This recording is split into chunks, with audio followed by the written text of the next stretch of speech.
Hello on Friday morning. I'm feeling a little bit better. I do still have a fever and I'm kind of clammy most of the time, but otherwise I'm doing okay. I never really got that sick, but I've just been hovering with this low fever and this fatigue for the last couple days. But I miss you guys and I hope to see you next week. Sooner the better. I do see that a lot of you are doing a great job on your Ed Puzzle assignments, and I appreciate that. Thank you very much. So, to continue today and over the weekend on our exploration of civil rights, as you may or may not know, there's a lot of protests today happening. A couple years ago, there were a lot of protests around the George Floyd murder that happened, and we see this video here shows protests happening. I think this one's in New York City. And so protesters get together and advocated, spoke for what they thought was a needed change, I think, with specifically towards American policing, but to address some longstanding issues and challenges we face in America with race. Here you see people peacefully protesting. They're walking down the street. They're speaking their mind, sometimes loud. On the other hand, though, sometimes these protests turn violent, especially at night. It seemed like some protesters went home, but a lot of people stayed behind, and I don't think a lot of them their best interest was protesting. It might have been just really causing a ruckus.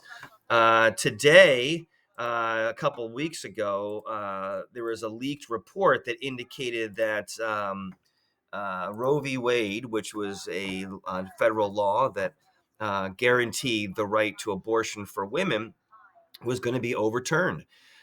People had been protesting to end that Roe v. Wade for decades, really. And now that it's probably going to be overturned in about a month, people are now coming out to protect the Roe v. Wade and protect a woman's right to choose, which is their message, to choose whether or not she has a right to an abortion. The other side protested really for the protection of the unborn child. And that's what they were doing. It's a very complicated, very personal protest. But here you see people are getting hot and heavy into it, but they are remaining peaceful. In addition, today we're also going to talk about a lot of the protesters, even just last night. Let me get this thing off of here. And so here you see the protesters. They're protesting to preserve Roe v. Wade. They're actually going to the judges' houses, though, who are making these decisions. And there's some debate as to whether or not they should really be able to go to the people's houses. There's no debate as to whether or not you can protest in front of the Supreme Court building or a federal building, but they're literally going to their homes. And so people are trying to make the judges change their mind. I don't know that's probably what they're trying to do. But there are laws that protect judges from these kinds of things. Now, these protests have been peaceful, but still there's a question as to whether or not they're right. Nevertheless, in America, you are guaranteed the right to protest, peacefully assemble. You see the Bill of Rights is a link over here. These are listed in these Bill of Rights, and you're going to use that today to finish this assignment. We're going to do what I want to ask you to do is compare the protest of today against the protest that happened in the video you're going to watch from the march from Selma to Montgomery. This very famous Edmund Pettus Bridge was where the march started, and that gentleman you just saw, John Lewis, was a young man then. There he is in the white jacket, the tan jacket. You'll see in a minute the protest turns very violent as police officers forcibly repel the protesters. And that is gone down as one of the lower moments in U.S. racial history. So what I'm going to ask you to do, though, is to watch the video here. I've attached to you this Google Slides program, and there are 4 slides.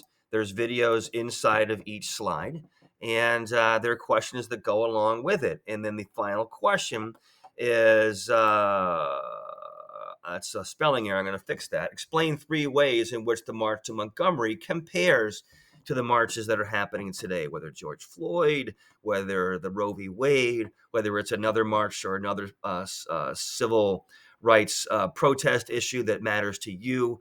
Maybe it's LGBTQ, maybe it's Hispanic American, I don't know what it is, but whatever matters to you, you might want to compare what happened then to what happened now. All right. And that'll be it. Now, again, I hope to be back on Monday, God willing, and this fever goes down. But I miss you guys. And if you have any questions, please make sure you let me know through the Google Classroom. See you later.